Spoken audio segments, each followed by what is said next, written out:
Hello students, welcome to Jadi classes. ఈరోజు మనం 10th క్లాస్లోని రియల్ నంబర్ చాప్టర్ నుండి ఎక్సర్సైజ్ 1.1 నుండి థర్డ్ ప్రాబ్లంను ప్రూవ్ చేద్దాం. Okay, right. చూడండి, use division algorithm to show that the square of any positive integer is of the form 3p or 3p plus 1. Okay, square నంబర్స్ని డివిడెంట్స్గా తీసుకొని 3ని డివైజర్గా తీసుకొని మనము యూక్లిడ్ డివిజన్ ఆల్గారిథంను అప్లై చేసినప్పుడు వాటి యొక్క రూపము 3p లేదా 3p ప్లస్ 1 రూపంలో ఉంటుందని మనం ప్రూవ్ చేద్దాం. చూడండి, ఇప్పుడు ప్రాక్టికల్గా స్క్వేర్ నంబర్స్ని డివిడెంట్స్గా తీసుకొని 3ని డివైజర్గా తీసుకొని మరి యూక్లిడ్ డివిజన్ ఆల్గారిథంను అప్లై చేసినప్పుడు వాటి యొక్క రూపం ఎలా ఉంటుందో ఇప్పుడు ప్రాక్టికల్గా మనం ప్రయత్నం చేద్దాం. పాజిటివ్ ఇంటీజర్స్ 2, 3, 4, 5, 6, 7 అని తీసుకోండి. ఇప్పుడు మనకేం కావాలి? పాజిటివ్ ఇంటీజర్స్ యొక్క స్క్వేర్ కావాలి. కాబట్టి దీన్ని స్క్వేర్ చేద్దాం. స్క్వేర్ చేసినప్పుడు 2 స్క్వేర్ వాల్యూ ఎంత అవుతుంది? 4, 3 square value 9, 4 square value 16, 5 square value 25, 6 square value 36, 7 square value 49. చూడండి, ఈ యొక్క స్క్వేర్ నంబర్స్ డివిడెంట్గా తీసుకొని ఇప్పుడు మనము డివైజర్గా ఏం తీసుకుందాం? 3 తీసుకుందాం. కాబట్టి మనకు యూక్లిడ్ డివిజన్ ఆల్గారిథం ఏం చెప్తుంది? A is equal to bq plus r రూపంలో రాయొచ్చు. A is equal to bq plus r రూపంలో మనము రాయాలి. ఇది యూక్లిడ్ డివిజన్ ఆల్గారిథం. ఓకే, చూడండి, a square is equal to bq plus r ఈ రూపంలో మనం రాద్దాం. చూడండి, ఇక్కడ బి వాల్యూ ఏం తీసుకుందాం? బి వాల్యూ ఇక్కడ ఏముంది? డివైజర్ 3 ఉంది. కాబట్టి డివైజర్ 3 అంటే 4ని 3చే డివిజన్ చేద్దాం. 4ని 3తో డివిజన్ చేసినప్పుడు 3 ఇంటూ 1 3, రిమైండర్ ఎంత వస్తుంది? 1. కాబట్టి దీని యొక్క రూపం ఏ రకంగా ఉంది? 3q ప్లస్ 1 అనే రూపంలో రాయొచ్చు. 9ని 3చే డివిజన్ చేసినప్పుడు 3 3 జా 9, రిమైండర్ 0. కాబట్టి ఇది 3q ఫామ్లో ఉంది. అదే రకంగా 16ని 3చే డివిజన్ చేసినప్పుడు 3 ఇంటూ 5 జా 15, రిమైండర్ 1 రావడం జరుగుతుంది. కాబట్టి ఇది 3q ప్లస్ 1 రూపంలో రాయొచ్చు. ఇక్కడ 25ని 3చే డివిజన్ చేసినప్పుడు 3 8 జా 24 ప్లస్ 1 అంటే రిమైండర్ 1 రావడం జరుగుతుంది. కాబట్టి ఇక్కడ 3q ప్లస్ 1 రూపంలో రాయొచ్చు. ఇక్కడ 36ని 3చే డివిజన్ చేసినప్పుడు 3 12 జా 36, రిమైండర్ ఎంత వస్తుంది? 0. కాబట్టి ఇక్కడ 3q రూపంలో మనం రాయొచ్చు. అదే రకంగా 49ని 3చే డివిజన్ చేసినప్పుడు 3 16 జా 48 ప్లస్ 1 అంటే ఇది 3q ప్లస్ 1 రూపంలో మనం రాయొచ్చు.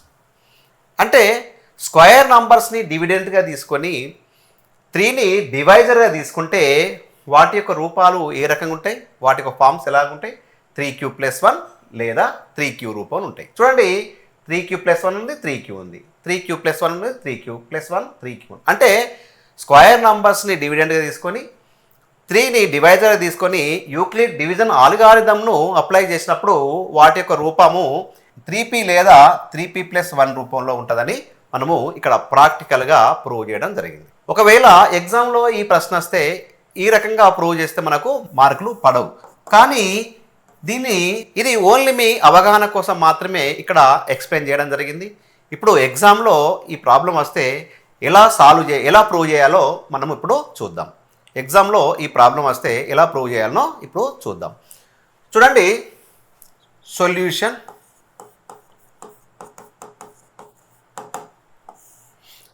Let A be any positive integer and b is equal to 3. అంటే ఏ అనేది ఒక పాజిటివ్ ఇంటీజర్, డివిజన్ తీసుకొని డివైజర్ 3ని తీసుకొని యూక్లిడ్ డివిజన్ ఆల్గారిథంను అప్లై చేయాలి. Apply Euclid's division algorithm for a అనే ఒక positive integer and b is equal to 3. చూడండి, Euclid division algorithm apply చేసినప్పుడు ఏమవుతుంది? a is equal to bq. b అంటే ఏమున్నది? 3q ప్లస్ r అని మనం రాయొచ్చు. ఇక్కడ q అంటే ఏంటిది? q అంటే కోషియంట్ ఎలా ఉండాలి? కోషియంట్ 0 కానీ 0 కంటే ఎక్కువ ఉండాలి. కోషియంట్ ఎలాగ ఉండాలి? 0 కానీ 0 కంటే ఎక్కువ ఉండాలి.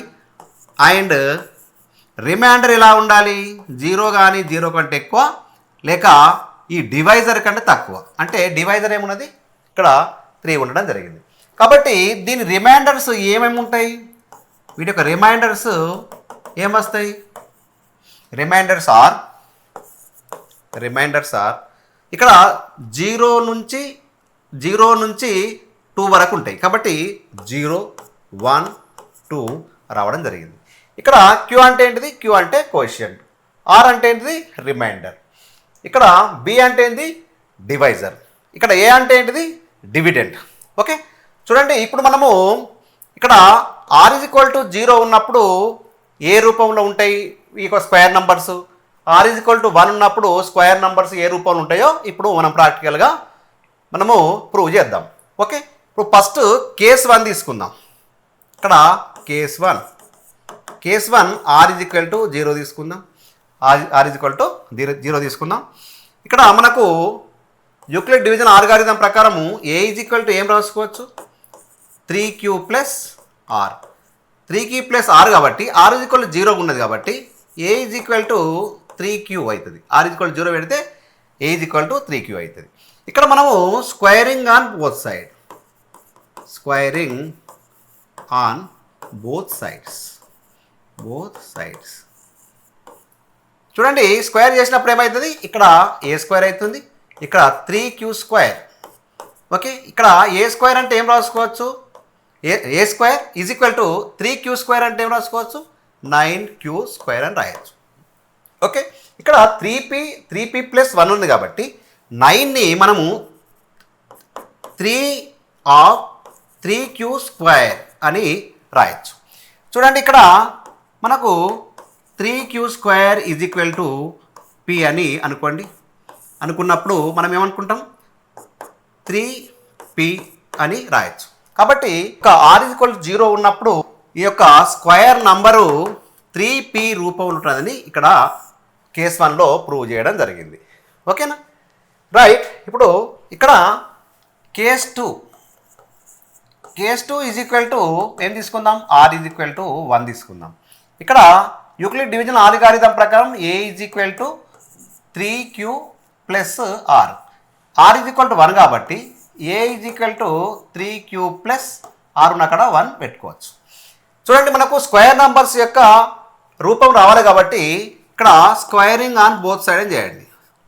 స్క్వేరింగ్ ఆన్ బోత్ సైడ్స్ ఏమవుతుంది? ఇక్కడ a² 3q plus 1 whole square. చూడండి, ఇది a plus b whole square రూపంలో ఉంది కాబట్టి దాన్ని ఎక్స్పాండ్ చేద్దాం. a plus b whole square principle ఏంటిది?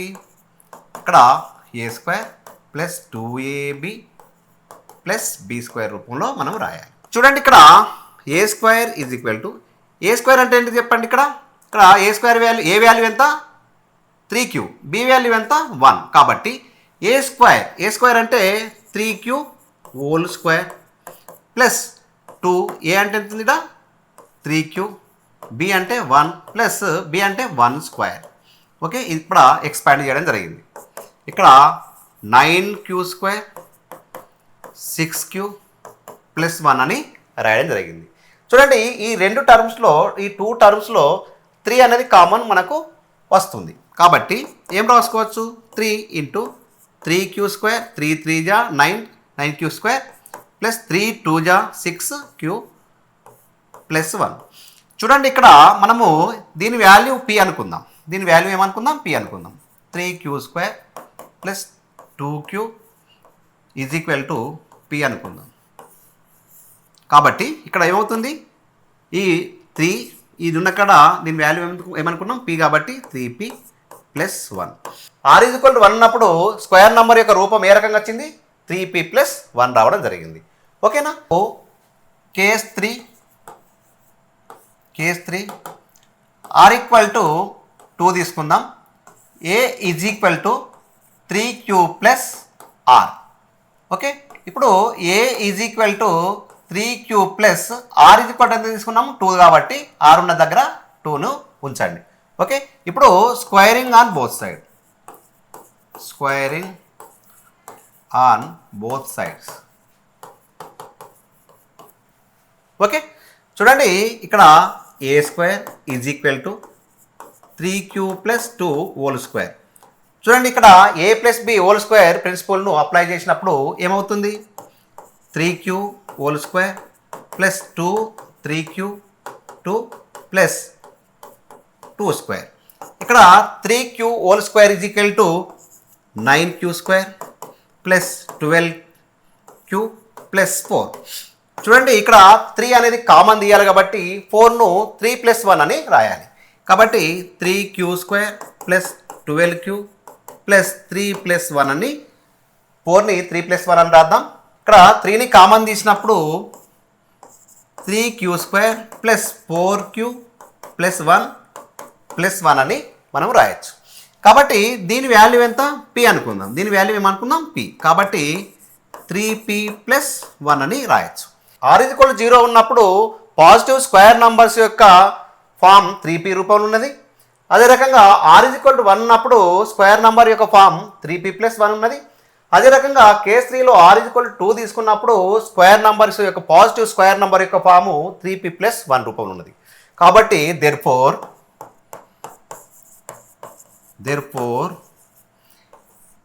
Square of any positive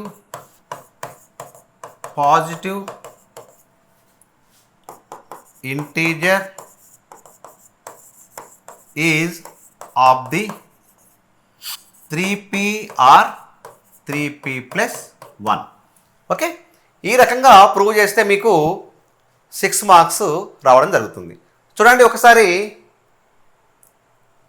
first ఇది రాసిన తర్వాత ఓకే మీ ఎగ్జామ్లో ఈ సొల్యూషన్ ఈ నుండి కేస్ 1 రాసి అదే రకంగా కేస్ 2 కేస్ 3 రాస్తే మీకు 6 మార్క్స్ రావడం జరుగుతుంది. ఓకేనా.